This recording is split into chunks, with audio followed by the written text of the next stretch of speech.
चलो आज मैं आपको एक कहानी सुनाती हूँ मेरे बचपन और दशहरे की। ये वो वक्त था जब दशहरे का नाम सुनते ही एक अलग सी खुशी महसूस होती थी। हर साल हम बड़े बेसब्री से इंतजार करते थे इस दिन के आने का। और जैसे जैसे दशहरा पास आता हमारे मन में उत्साह और बढ़ जाता।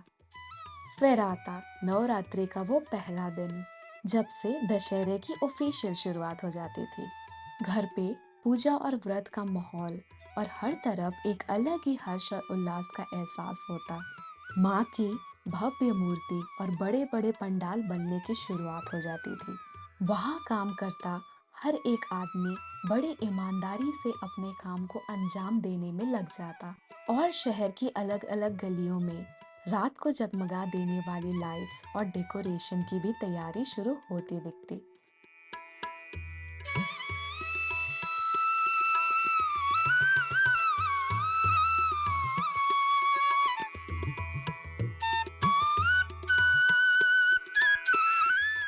हर तरफ अलग रंग और रोशनी का माहौल बिखरा होता दिखता। छठा दिन आते ही सारे पंडालों में पूजा शुरू हो जाती थी और लोग दूर दूर से माँ के दर्शन करने के लिए इकट्ठा होने लगते थे। इन पंडालों के बीच स्थापित माँ दुर्गा की मूर्ति जैसे सारी दुनिया की शक्ति को समेटे रखी होती।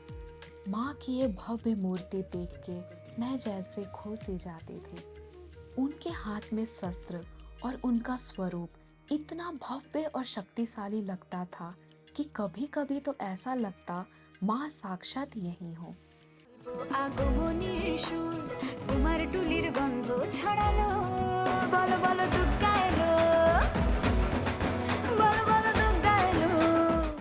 एक पंडाल से दूसरे पंडाल जाने की खुशी और एक्साइटमेंट ही कुछ और होती थी।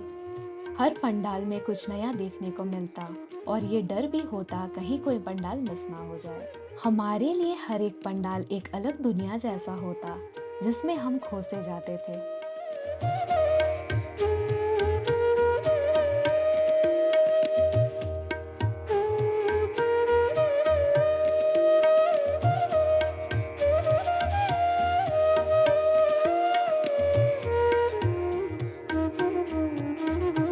सातवें दिन से शुरू होता हमारे बचपन का सबसे फेवरेट टाइम दशहरे का मेला, जो 10वें दिन तक चलता था। सोगाड़ा तारा छबीला तारा रंगीला तारा रंगवेर जुए तारी बात रे सोगाड़ा तारा ओरे छबीला तारा ओरे रंगीला तारा रंगवेर जुए तारी बात। मेला जाने के सुबह से ही घर वाले हमें कुछ पैसे पकड़ा देते थे। वो पैसा हाथ आते ही हम सोचने लग पड़ते कि क्या क्या खाना है, कौन से झूले में बैठना है और कौन से गेम्स खेलने हैं। इन सब चीजों का सोचते सोचते मेले में जाने का समय हो जाता। मेला पहुंचते ही आंखें जैसी चकचौंधिया सी जाती थी। खाने और खेलने का इतना सारा ऑप्शन देखकर हम बावरे से हो जाते थे।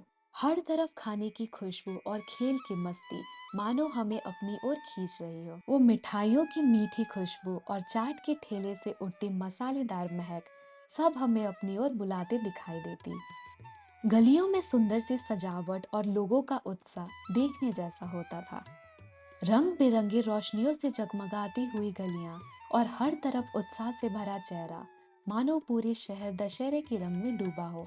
फिर आता था आखिरी और बहुत ही महत्वपूर्ण दिन, रावण दहन का।